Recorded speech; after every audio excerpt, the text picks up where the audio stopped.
Cari telespettatori, ben ritornati. Riprendiamo con le nostre trasmissioni fresche dopo la breve interruzione durante le festività natalizie dell'ultimo dell'anno con l'Epifania si sono chiuse, e con le repliche che sono andate in onda per tenervi comunque aggiornati su quelli che erano i temi che sono rimasti comunque di attualità.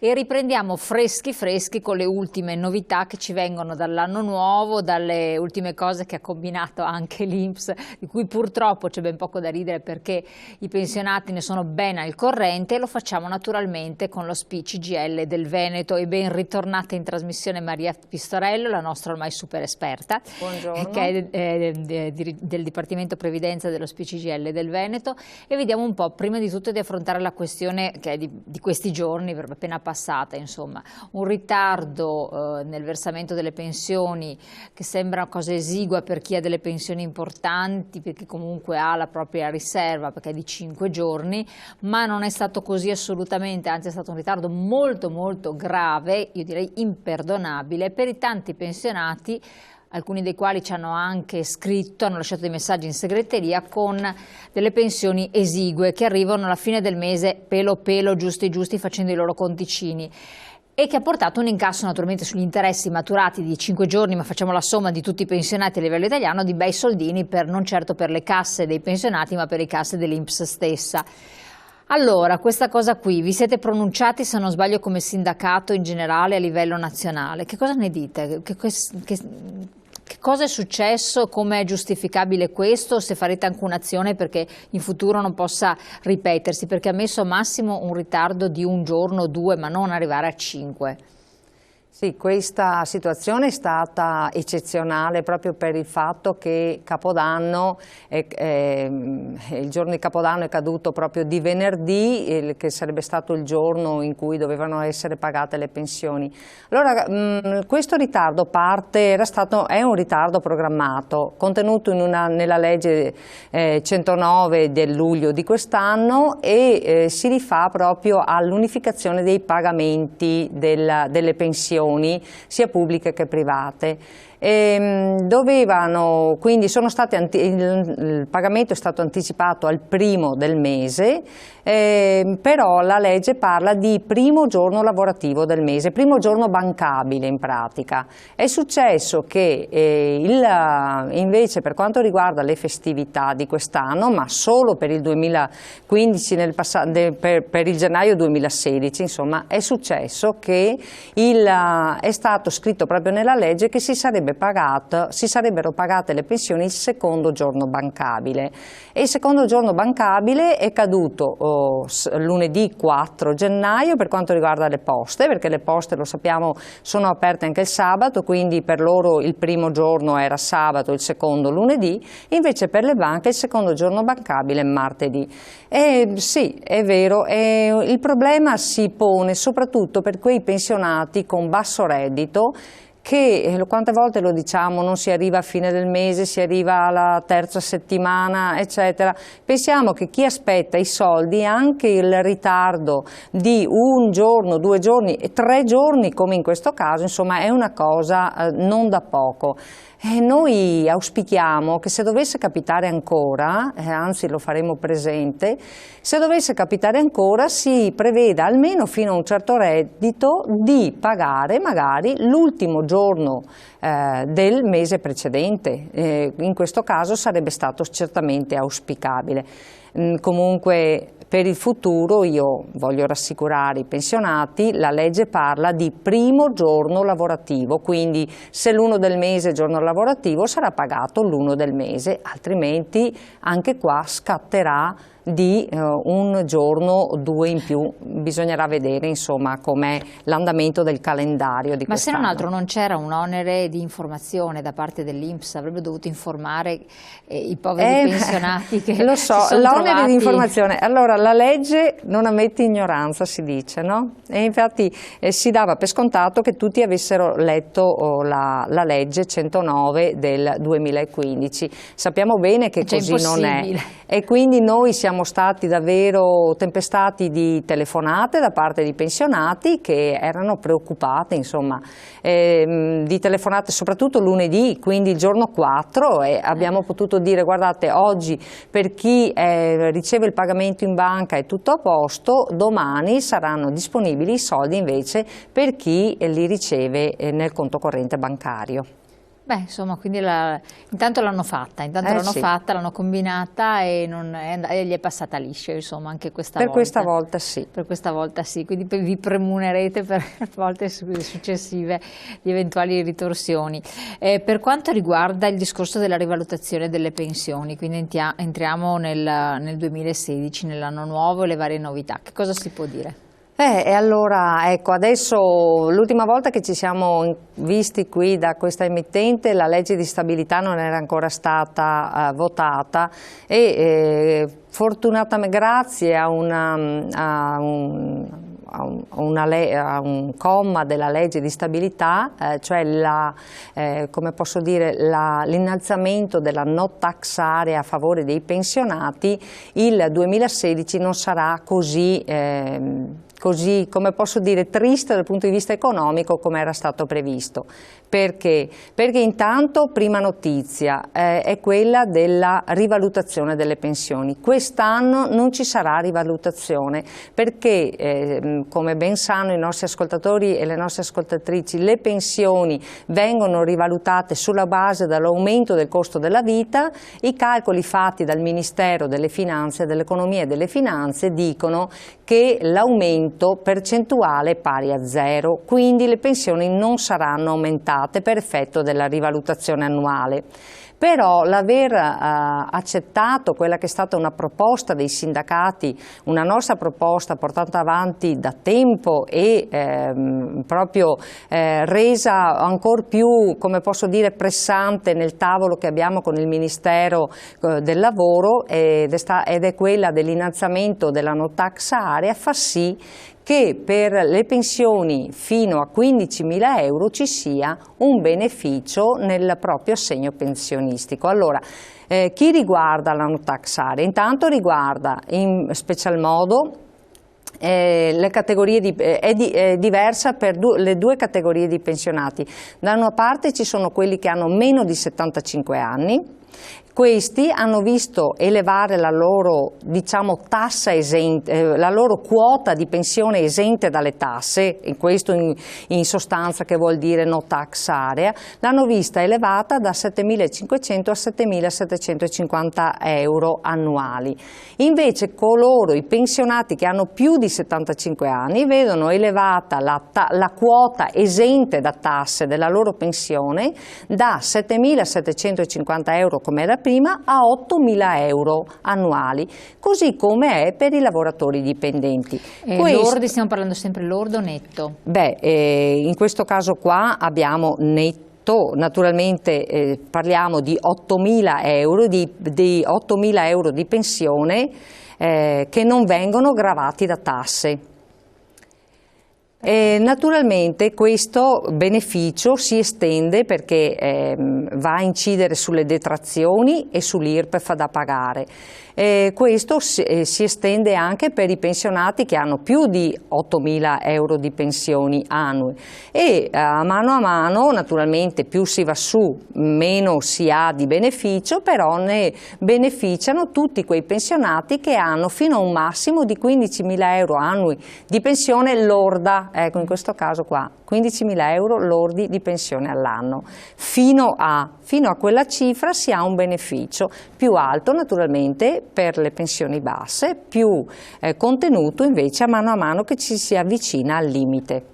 Questo è come giudicate questo sistema di rivalutazione delle pensioni? Noi chiedevamo gli 8.000 euro per tutti, siamo molto soddisfatti di questo, finalmente il governo ha accettato una nostra proposta che lo dicevo, stiamo insomma sostenendo da anni la necessità. Noi in realtà chiedevamo l'equiparazione per tutti i pensionati di portare la no tax area a 8.000 euro, sia quelli che hanno più di 75 anni, ma anche per quelli che hanno meno di 75 anni di età. Comunque ecco, diciamo, finalmente abbiamo visto fare un passettino avanti. Allora, il beneficio portato dalla no tax area porterà a vedere un qualche beneficio nelle pensioni, che altrimenti non ne avrebbero visto nessuno, fermo restando il fatto anche che comunque sia l'anno scorso, nel 2015,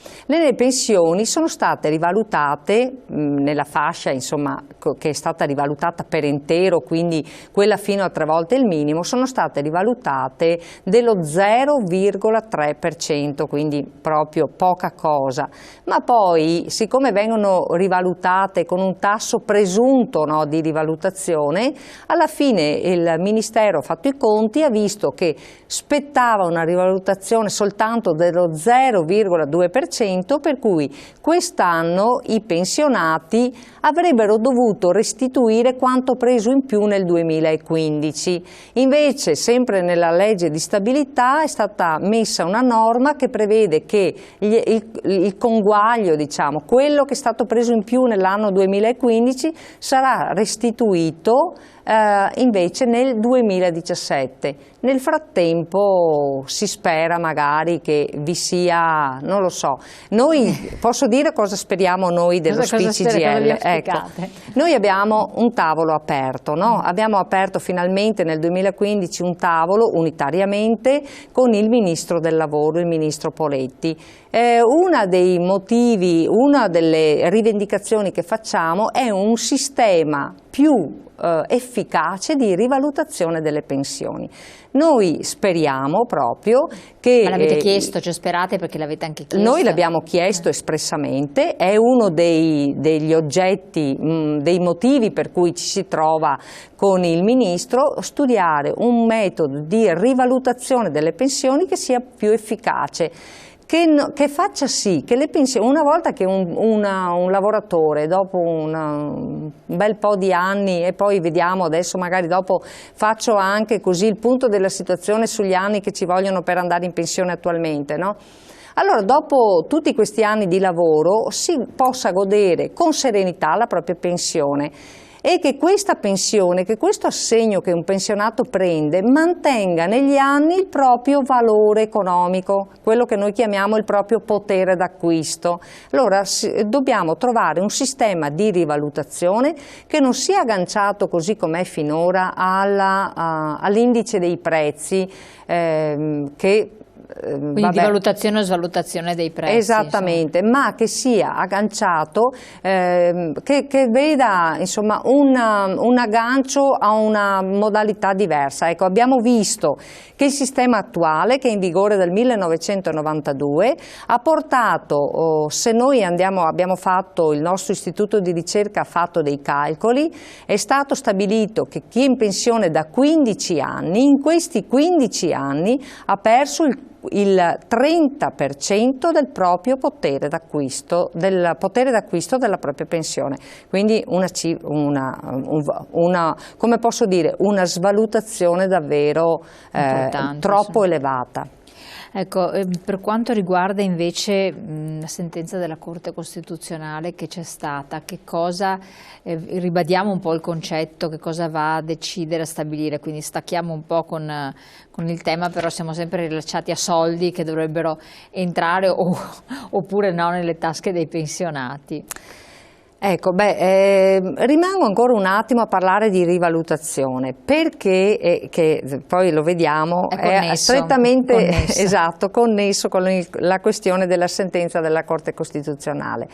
Allora, la sentenza della Corte Costituzionale ha stabilito che è stato illegittimo, no, privare i pensionati con una pensione superiore alle 3 volte il trattamento minimo, quindi circa 1.500 euro di pensione lorda mensile, è un po' meno. Con Monti insomma, era stato deciso, vero? È stato deciso, esatto, col governo Monti, è stato deciso per gli anni 2012-2013. Allora la Corte Costituzionale ha detto questo blocco è stato incostituzionale.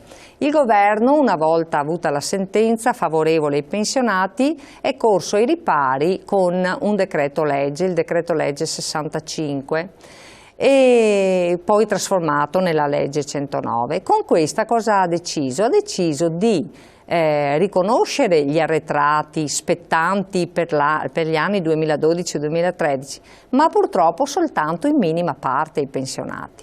Quindi questo è stato il famoso esatto. bonus che è stato concordato. No, ecco, impropriamente chiamato bonus Poletti, non è assolutamente un bonus, sono soldi che la Corte ha deciso, la Corte Costituzionale ha deciso che sono di legittima proprietà dei pensionati e che gli sono stati tolti indebitamente e quindi ha deciso che gli devono essere restituiti.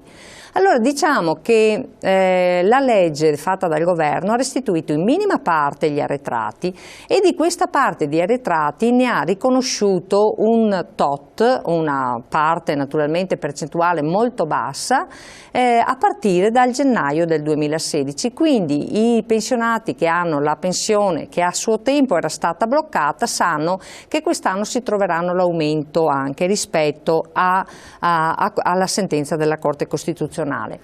Ma adesso, lasciato questo argomento, lasciato l'argomento rivalutazione, ecco, che riguarda questa fascia invece di pensionati, volevo un po' parlare della prescrizione.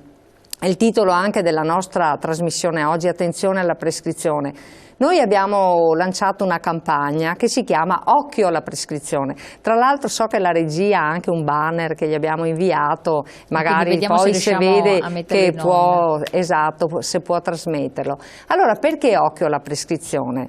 Allora cerco in maniera semplice. Infatti, allora partiamo dall'inizio, perché questo è un tema che ha abbastanza allarmato molti pensionati che magari ci seguono, ne abbiamo già parlato altre volte. Spieghiamo bene di che cosa si tratta e quali sono gli step da intraprendere, cioè proprio passo dopo passo, in modo che con tranquillità possano comprendere bene le dinamiche e anche cosa è successo. Va bene. Allora, eccolo qua, occhio alla prescrizione. Beh, questo è il volantino esatto che noi abbiamo affisso, sì, lo potete vedere nelle nostre sedi, nelle sedi dello CGIL. Tra l'altro, ecco, premetto una cosa, visto che c'è qui il volantino. Allora, tutto quello che io vi dirò adesso, se non è chiaro, anche per la brevità dei tempi, ma soprattutto perché adesso non vi posso dire proprio tutto, nemmeno dare il facsimile della raccomandata, e quindi proprio vi chiedo a chi è interessato che gli dico insomma che può passare nelle nostre sedi, nelle sedi dello CGIL, e lì potremo dargli una lettera informativa con scritto tutto proprio nei minimi particolari quanto riguarda la questione della prescrizione, ma anche ritirare la raccomandata che deve essere mandata all'INPS. Allora, parto dall'inizio. Vi dicevo prima, blocco questa questione, l'occhio alla prescrizione. Questa campagna interessa i pensionati che negli anni 2012 e 2013 non hanno avuto diritto alla rivalutazione della pensione per effetto della legge Monti-Fornero, che aveva decretato il blocco, aveva detto a queste persone qua non gli si dà nulla.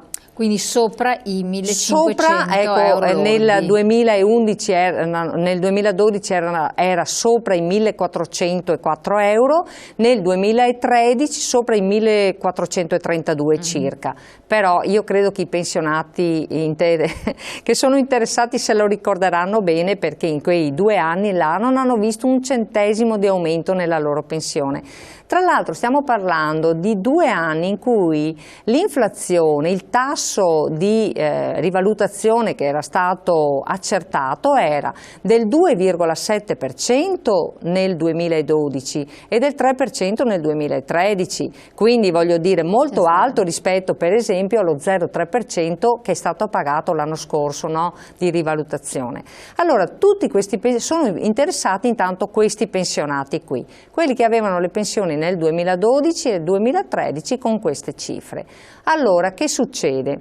La Corte Costituzionale, vi dicevo, ha decretato questo, il Governo ha dato solo in parte gli arretrati. Il collegio dei legali dell'Inca, del nostro patronato Inca, ha studiato a fondo la situazione e ha rilevato che ci sono delle possibilità di poter ottenere, se riusciamo ad avere una nuova sentenza della Corte Costituzionale, di poter ottenere un pronunciamento di incostituzionalità della legge che il Governo ha fatto per applicare la sentenza. Insomma, allora sulla cosa ritorniamo. L'importante è che la Corte Costituzionale nuovamente si deve pronunciare. Certo. Questo è fondamentale. Una volta che si pronuncerà, però nelle more della pronuncia è importante che il cittadino, il pensionato, si muova in qualche modo. E adesso lo diciamo. Fermi là, seguiteci, c'è la pubblicità.